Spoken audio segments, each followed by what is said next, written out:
Selamat pagi, siang, sore, atau malam Bapak Ibu. Saya Hatandria Pramosesa. Pada video kali ini, saya akan menjelaskan mengenai pemantauan tekanan darah dan denyut nadi pada pasien paliatif. Apa itu tekanan darah? Jadi, tekanan darah merupakan kekuatan yang diberikan oleh darah terhadap dinding arteri di mana ia mengalir. Dan biasanya diukur dengan skala milimeter air raksa. Kemudian, mengapa mengukur tekanan darah itu penting? Yang pertama, untuk mendeteksi adanya hipertensi, kemudian untuk membedakan antara hipertensi dengan sindrom jas putih atau kenaikan tekanan darah yang bersifat sementara, serta untuk mengetahui pencegahan atau tindakan yang tepat jika ada kelainan dari angka tekanan darah. Kemudian untuk jenis-jenis dari tekanan darah itu sendiri ada dua. Yang pertama ada sistolik, di mana sistolik itu tekanan yang dihasilkan ketika jantung berkontraksi dan mendorong darah ke pembuluh arteri. Sedangkan untuk diastolik itu tekanan yang terjadi ketika jantung beristirahat. Untuk sistolik itu contohnya ketika mengukur tekanan darah, misalnya contohnya ditulis dengan angka 120/80 mm air raksa. Nah, untuk angka 120 itu yang sebelah atas itu disebut dengan sistolik, sedangkan untuk yang angka sebelah bawah 80 itu disebut dengan diastolik. Nah, untuk nama alat yang biasa digunakan untuk mengukur tekanan darah yakni sfigmomanometer atau tensimeter. Dan tensimeter yang disarankan untuk digunakan dalam mengukur tekanan darah yakni tensimeter digital karena mudah, praktis, tidak memerlukan stetoskop, dan ramah lingkungan.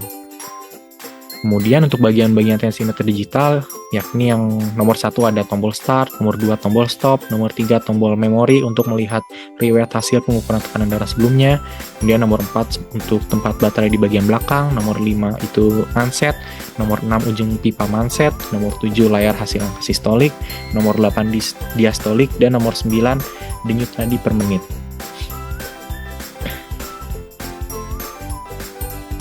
Kemudian untuk kriteria tekanan darah normal, rendah, dan tinggi.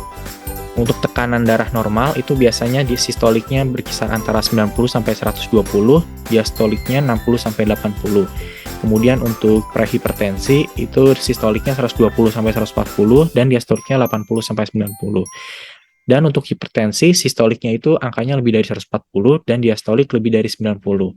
Sedangkan untuk tekanan darah rendah atau hipotensi, sistoliknya itu kurang dari 90 dan diastoliknya kurang dari 60. Kemudian faktor-faktor yang memengaruhi tekanan darah, contohnya ada demam, kemudian stres, arteriosklerosis atau pengerasan pembuluh arteri, kemudian paparan udara dingin, obesitas, pendarahan, hematokrit rendah, serta panas dari udara luar. Dan area untuk mengukur tekanan darah contohnya ada di bagian lengan atas, itu yang paling umum, kemudian ada paha di sekitar arteri popliteal, kemudian lengan bawah, serta pergelangan kaki. Dan terdapat beberapa hal yang harus diingat Bapak Ibu sebelum melakukan pengukuran tekanan darah. Yakni yang pertama, pasien sebaiknya menghindari aktivitas fisik sebelum melakukan pengukuran tekanan darah minimal 30 menit sebelum pengukuran. Kemudian hindari melakukan pengukuran dalam kondisi stres. Kemudian yang ketiga, ketika sedang mengukur tekanan darah, hindari sambil berbicara atau mengobrol untuk menghindari ketidakakuratan dari hasil. Kemudian yang keempat, ketika sedang mengukur tekanan darah sebaiknya dilakukan sebanyak 2 kali dan diberi jarak 1 menit sebelum melakukan pengukuran selanjutnya. Dan waktu terbaik untuk melakukan pengukuran tekanan darah adalah pada pagi hari sesudah bangun atau malam hari sebelum tidur. Nah, untuk video dari cara pengukuran tekanan darah menggunakan tensimeter digital, videonya sudah saya upload di channel YouTube yang sama. Bapak Ibu mungkin dapat menontonnya. Nah, apa yang harus dilakukan jika tekanan darah pasien tidak normal?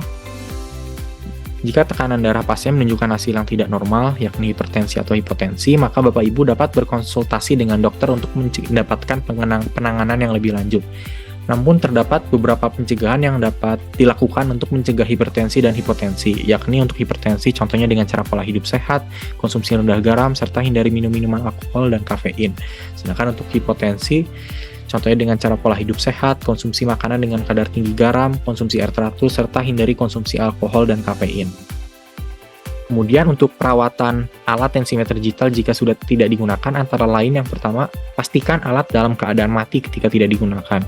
Kemudian yang kedua, bersihkan alat jika ada kotoran menggunakan kain lembab atau alkohol swab. Kemudian yang ketiga, jangan semprot dengan cairan alkohol karena itu dapat merusak mesin tensi. Kemudian simpan alat pada suhu ruangan 18-22 derajat Celcius. Kemudian pastikan alat tensimeter tidak sering jatuh karena bisa menimbulkan ketidakakuratan hasil tekanan darah. Kemudian tensimeter digital sebaiknya dikalibrasi 2 tahun sekali oleh elektromedis untuk menjaga keakuratan alat. Kemudian cabut baterai pada tensimeter digital jika tidak ingin digunakan dalam waktu yang lama. Dan jika terdapat kesalahan atau error pada alat, maka Bapak Ibu dapat menghubungi elektromedis. Selanjutnya, saya akan menjelaskan mengenai denyut nadi. Jadi, denyut nadi itu adalah gelombang darah yang diciptakan oleh bilik jantung kiri. Itu tuh diregulasi oleh sistem saraf otonom yang tidak kita sadari. Dan itu terdiri dari nadi perifer dan nadi apikal, di mana untuk yang perifer itu terletak di kaki dan leher, untuk yang apikal di puncak jantung. Dan biasanya denyut nadi ini diekspresikan dalam BPM atau beat per menit. Kemudian untuk tujuan pengukuran denyut nadi itu yakni yang pertama untuk menghitung jumlah denyut nadi, yang kedua mengetahui keadaan umum pasien, yang ketiga mengetahui integritas sistem kardiovaskuler, dan yang keempat mengikuti perkembangan jalannya penyakit. Kemudian faktor-faktor yang mengaruhi denyut nadi contohnya ada usia, di mana rata-rata denyut nadi orang dewasa berkisar 60-100 BPM, kemudian ada jenis kelamin, berat badan, berat ringannya aktivitas yang dilakukan, suhu tubuh dan lingkungan orang tersebut berada, serta faktor-faktor lain seperti makanan, minuman, atau obat-obatan yang di dalamnya terdapat bahan tertentu.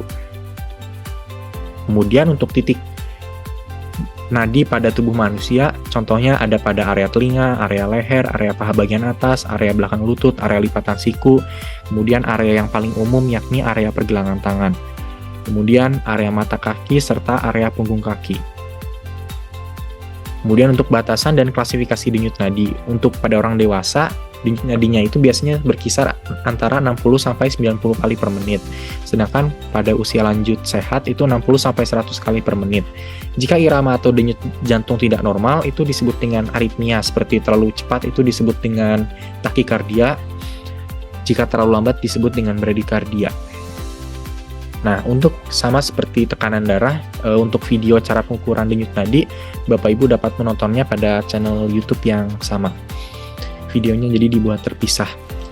Nah, kemudian apa yang harus dilakukan jika denyut nadi pasien terlalu cepat atau lambat? Itu Bapak Ibu dapat berkonsultasi dengan dokter untuk mendapatkan penanganan lebih lanjut. Namun, terdapat beberapa hal yang dapat dilakukan pasien untuk mencegah takikardia dan bradikardia, antara lain untuk takikardia atau denyut nadi terlalu cepat, contohnya dengan cara berhenti merokok, berhenti konsumsi alkohol atau kafein secara berlebihan, kemudian istirahat yang cukup, hindari stres, mengonsumsi makanan yang sehat dan bergizi seimbang, menjaga berat badan ideal, berhati-hati dalam mengonsumsi obat-obatan bebas, serta pastikan untuk selalu mematuhi aturan pakai obat. Kemudian untuk bradikardia atau denyut nadi lambat, dapat dicegah contohnya dengan cara berhenti merokok, membatasi konsumsi alkohol, hindari penggunaan nafza, hindari stres, menjaga berat badan ideal, serta mengonsumsi makanan bergizi seimbang dan rendah garam.